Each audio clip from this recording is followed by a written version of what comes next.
Saat ini kan ada film baru ya, yang judulnya film Esok Tanpa Ibu yang baru tayang di bioskop Indonesia mulai 22 Januari 2026 lalu. Filmnya itu menyentuh hubungan ayah, anak, ibu secara emosional, film yang tadi ya. Apa menurut kamu teknologi atau media digital bisa membantu meredakan konflik atau malah justru bikin orang makin jauh? Menurut saya itu tergantung kepada manusianya sendiri karena bagaimana cara kita menginterpretasikan sebuah teknologi dalam kehidupan kita. Waktu itu pernah ada kasus salah satu pejabat publik yang dimanipulasi pidatonya seperti itu, dan ya AI bisa membuat itu mungkin untuk terjadi. Nah, satu hal kecil yang bikin kamu tetap waras di dunia digital itu apa? Untuk tetap waras di dunia digital menurut saya adalah kita harus ignore atau kita harus mengabaikan hal-hal yang di luar kendali kita.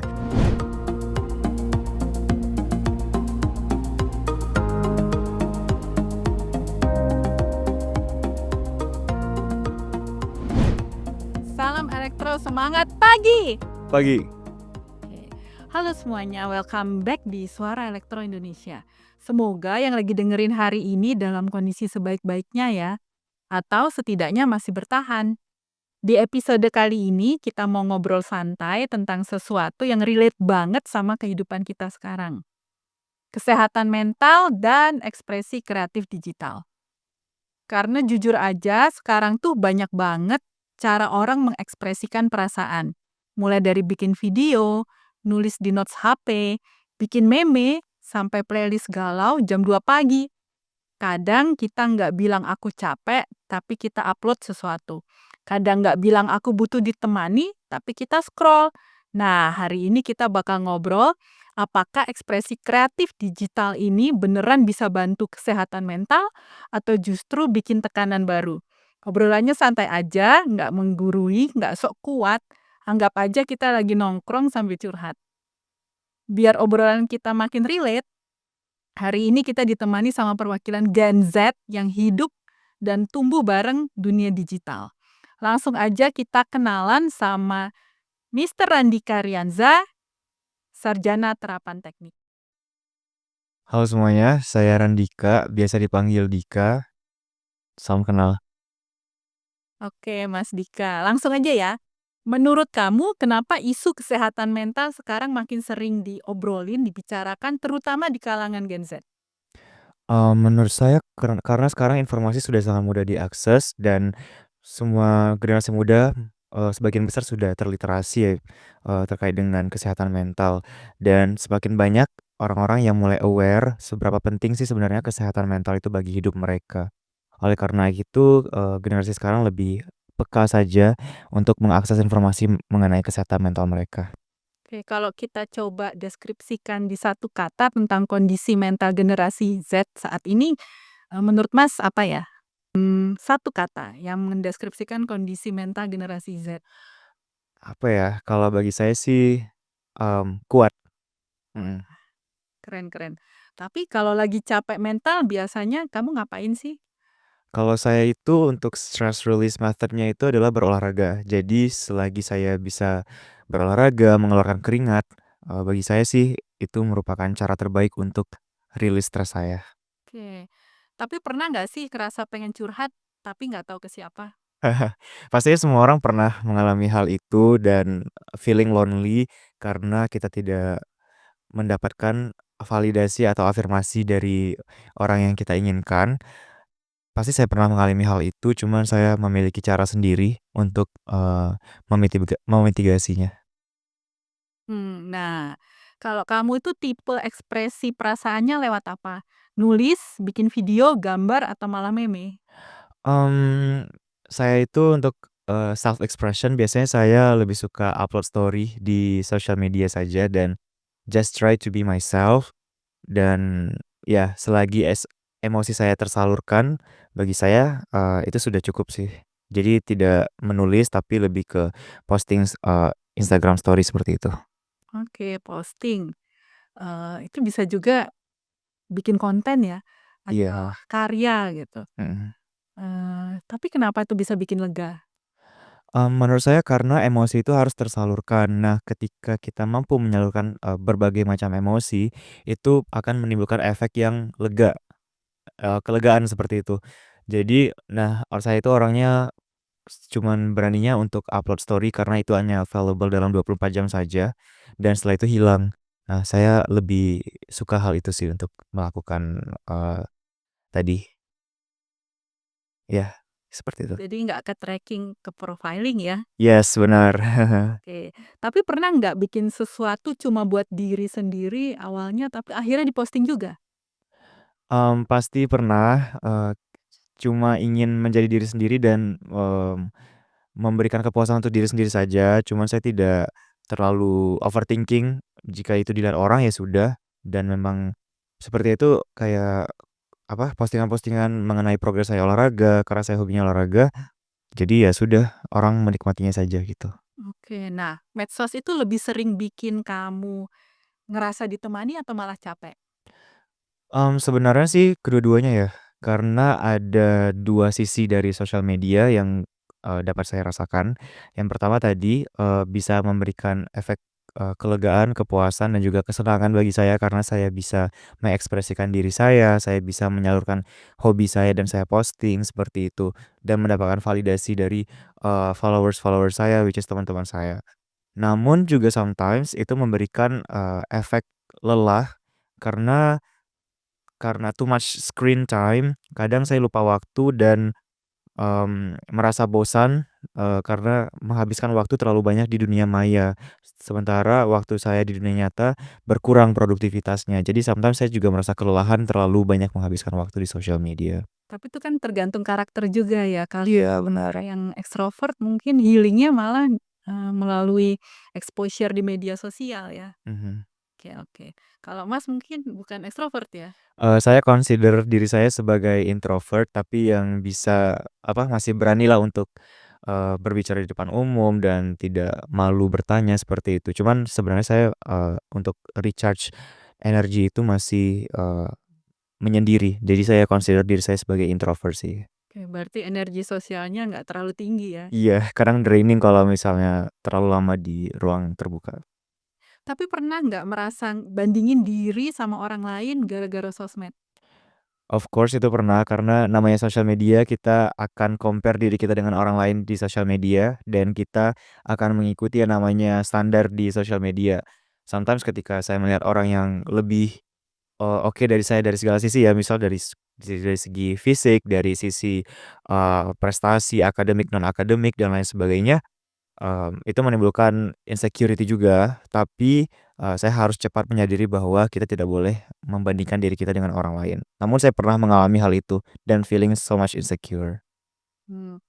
Nah, menurut kamu posting soal mental health itu membantu atau malah bikin tekanan baru? Misalnya posting dark humor gitu atau ketawa pahit seperti, "Aku nggak overthinking, cuma mikir masa depan jam 3 pagi," atau, "Healing itu mahal, jadi aku cuma rebahan." Baik, jadi sebenarnya saya itu memang suka, sometimes posting-posting yang seperti itu, hal-hal random ya. Karena, saya suka sharing mengenai mental health issue. Kenapa? Saya ingin menyebarluaskan saja pesan-pesan kepada orang-orang di seusia saya atau di generasi saya bahwa it's okay to feel not okay, dan kamu itu unik dan kamu itu nggak apa-apa kok menjadi diri sendiri. So, there's nothing that you have to worry about because life must go on. Ya udah, just chill aja because life is too damn short dan kita hanya hidup sekali kan, ya. Ya, itu khas generasi Z ya, Iya, kalau seperti itu. mostly sepertinya seperti itu. Oke. Nah, saat ini kan ada film baru ya, yang bintangnya generasi milenial sebenarnya, Dian Mhm. Sastrowardoyo.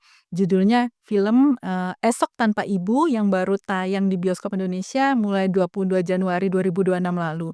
Film ini menceritakan tentang bagaimana seorang anak menggunakan artificial intelligence untuk menghadirkan kembali sosok ibunya setelah sang ibu koma. Nah, kalau AI bisa menghidupkan kembali kenangan atau kehangatan seseorang, sebanding nggak sih dengan pengalaman ekspresi lewat konten digital, misalnya video, foto, suara, yang juga bisa bikin kita merasa dekat sama kenangan seseorang? Bagi saya sih AI is still AI. AI adalah sebuah teknologi yang diciptakan oleh manusia yang tentunya belum bisa mengalahkan ciptaan Tuhan. Namun dengan adanya AI itu cukup dapat mengobati mungkin rasa rindu seseorang terhadap orang terkasih yang telah, meninggalkan atau ya sudah tidak ada lagi di sampingnya. Namun menurut saya kita tetap harus dapat membedakan mana yang sebenarnya, di dunia nyata dan mana yang sebenarnya hanya ada di dunia maya dan, kesadaran itulah yang membedakan manusia dengan AI. Jadi AI dapat mempermudah pekerjaan kita, dapat membantu kita dalam beberapa hal, namun kita harus menyadari bahwa AI bukanlah replacement dari, ciptaan Tuhan yang ada. Filmnya itu menyentuh hubungan ayah, anak, ibu secara emosional, film yang tadi ya. Mhm. Apa menurut kamu teknologi atau media digital bisa membantu meredakan konflik atau malah justru bikin orang makin jauh?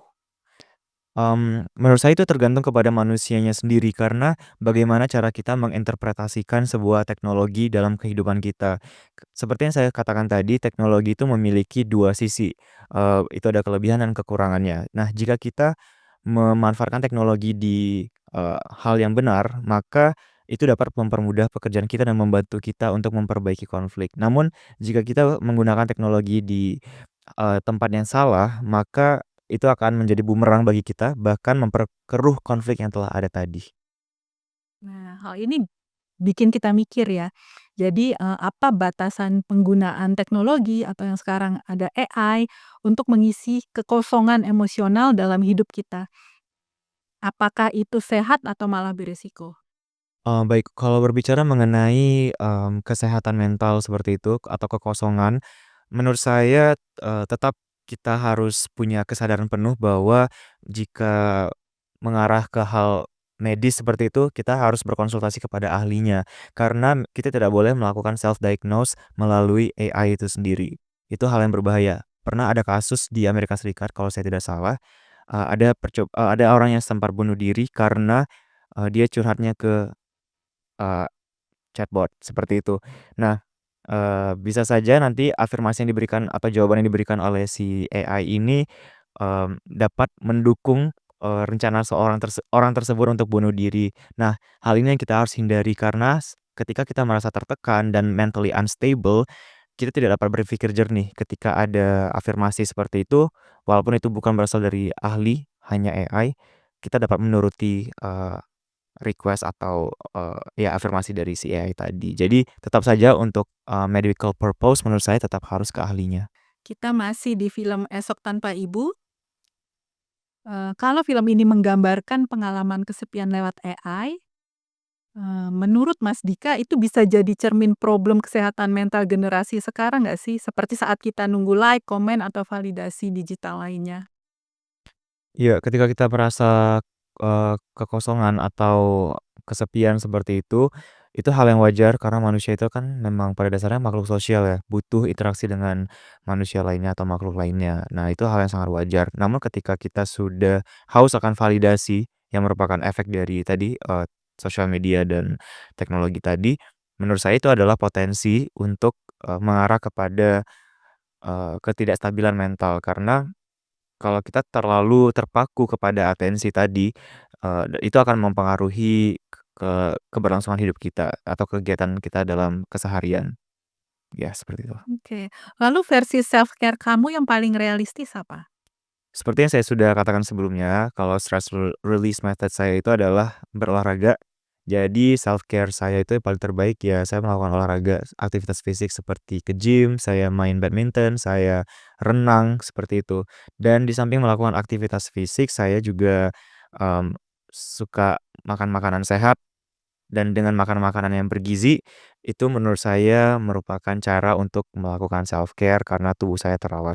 Juga istirahat yang cukup. Ya, ini menarik sekali karena untuk menjaga kewarasan kita jangan sampai kita lost di dunia maya ya. Benar. Lost di dunia maya itu, misalnya zaman sekarang tuh banyak anak-anak yang karena malas ngetik, nggak bisa ngetik, karena bisa dibantu oleh voice recognition. Iya. Ketika kita mengatakan sesuatu akan, dicari sesuai dengan apa yang kita katakan. Lalu ada potensi lainnya juga dari loss in dunia maya ini dark web ya. Mhm. Dark web ini kita terlalu, masuk ke dalam dunia digital yang menggantikan dunia, realistis ini, dunia yang sebenarnya gitu. Jadi kita, curhat dengan digital sehingga kita bisa dipengaruhi oleh kata-kata di situ, sehingga bisa berakhir ke pembunuhan dan lain sebagainya. Mas pernah dengar tentang dark web ini? Soal dark web, Mhm. ya lumayan familiar, mhm. Bisa bisa diceritakan lebih? Baik, tadi juga nyinggung voice recognition dalam AI ya. Nah, menurut pengetahuan saya, itu harus sangat berhati-hati ketika kita menggunakan voice recognition dalam AI. Karena nantinya data-data voice kita dapat dimanipulasi oleh orang-orang yang tidak bertanggung jawab, especially cyber criminal. Mereka bisa melakukan, scam dengan cara memanipulasi suara kita, deepfake dan lain sebagainya. Seperti waktu itu pernah ada kasus, salah satu pejabat publik yang dimanipulasi pidatonya seperti itu dan ya AI bisa membuat itu mungkin untuk terjadi. Jadi saya memang, prefer untuk tidak menggunakan suara ketika saya sedang memanfaatkan teknologi AI. Dan juga untuk dark web, ya namanya itu ya dunia digital ya, pasti ada sisi gelap, sisi terangnya. Nah, untuk sisi gelap pasti akan selalu ada, yang harus kita kontrol adalah bagaimana kita tidak dengan mudahnya untuk, membocorkan data-data pribadi kita di dunia digital seperti itu. Dan kita harus, sangat memperhatikan privacy setting atau pengaturan privasi ketika kita bersosial media, supaya data-data kita tidak disalahgunakan oleh cyber criminal di dark web. Mhm, Oke, kita perlu sadar juga untuk melindungi diri kita sendiri, benar. dari serangan-serangan yang tidak perlu gitu ya. Mhm, Berarti, yang tentunya yang perlu sekali kita lindungi biometrik kita ya. mhm. Sebenarnya sih wajar, retina, suara, karena itu khas kita yang tidak ada di orang lain. Iya benar. Oke. Lalu, pernah coba seperti journaling digital, playlist galau, atau detox sosmed tidak? Sebenarnya saya sudah beberapa kali melakukan detox, sosmed ya. Saya sudah menghapus beberapa aplikasi sosial media karena menurut saya itu dapat mengurangi produktivitas saya dalam keseharian. Dan sekarang saya hanya menyisakan satu atau 2 sosial media doang. Jadi, saya lebih punya banyak waktu untuk berproduktivitas. Mmm. Jadi nggak perlu tiap kali update status gitu ya? Enggak. Oke. Nah, lebih healing bikin konten atau scroll konten orang lain? Sebenarnya keduanya ya, kalau saya, lagi ada kegiatan misalnya saya lagi badminton bareng teman-teman, atau saya lagi, ke gitu, jalan-jalan gitu, pasti saya akan ngonten, tapi cuman di Instastory aja. Untuk post saya udah enggak, itu terakhir dapat dilihat di sosial media saya, paling terakhir itu 2023 kalau nggak salah. Terus kalau untuk, lihat atau scrolling konten orang, of course saya melakukannya, karena menurut saya orang Indonesia itu sangat kreatif dan mereka lucu-lucu banget. So, there's no reason for me to be sad in Indonesia karena konten kreatornya sangat kreatif dan kocak lah pokoknya. Jadi ya seneng banget kalau bisa scrolling-scrolling akun-akun favorit saya. Oke, nah ini kan Masnya suka kegiatan fisik ya, lalu untuk meningkatkan validasi, Masnya itu suka pakai aplikasi tertentu seperti Strava atau lainnya? Ya, untuk beraktivitas fisik saya memang menggunakan Strava untuk lari ya. Jadi saya akan memantau berapa pace saya, terus berapa jangkauan jarak lari saya seperti itu, dan juga, body count juga kalau saya habis gym kan kita nimbang ya, nimbang berapa, eee, visceral fat kita, terus berapa massa otot dan lain sebagainya. Ya itu menurut saya juga merupakan cara saya untuk memvalidasi secara positif atas usaha saya selama ini. Iya, jadi penggunaan digital itu yang tepat guna sesuai kebutuhan ya? Iya benar. Oke. Nah, menurut kamu apa tanda seseorang butuh istirahat mental? Ketika seseorang tersebut sudah merasa dia, sendirian dan ketika dia merasa demotivasi untuk menjalankan kehidupannya. Nah, ketika orang sudah mulai demotivasi, menurut saya itu adalah tanda-tanda bahwa sebenarnya dia sedang tidak stabil kondisi mentalnya. Oke, burnout ya. Iya, Biasanya burnout. dia bisa cepat melakukan sesuatu, tiba-tiba melambat, Mhm. ini ada apa gitu. Atau feeling left behind seperti itu, Oke oke. Nah, satu hal kecil yang bikin kamu tetap waras di dunia digital itu apa? Untuk tetap waras di dunia digital menurut saya adalah kita harus ignore atau kita harus mengabaikan hal-hal yang di luar kendali kita dan stop comparing ourselves with others karena kalau kita mau ngikutin gaya hidup orang sih nggak bakal ada ujungnya ya. Jadi ya udah just chill and be yourself and be proud of yourself. Be confident. Oke, terima kasih, Mas Dika. Ini sudah closing ya. Dari obrolan kita hari ini, satu hal yang kerasa banget, nggak apa-apa kalau kita nggak selalu baik-baik aja. Ya, Jadi ekspresi kreatif digital itu bisa jadi tempat aman selama kita tahu batasnya dan ingat kalau nilai diri kita nggak ditentukan oleh like, view, dan algoritma. Teman-teman, mental health itu adalah bagian dari identitas bukan kelemahan. Terima kasih sudah dengerin Suara Elektron Indonesia. Jangan lupa jaga diri kamu, offline maupun online. Salam elektro, semangat pagi! pagi.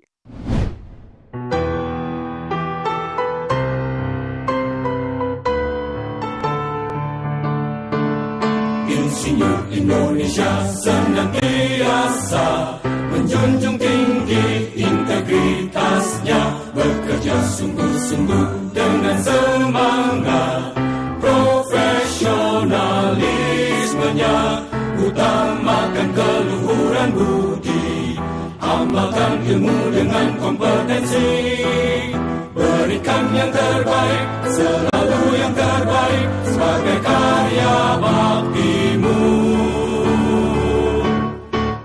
Teruslah berjuang membangun Indonesia, sejahterakanlah bangsa dan negara.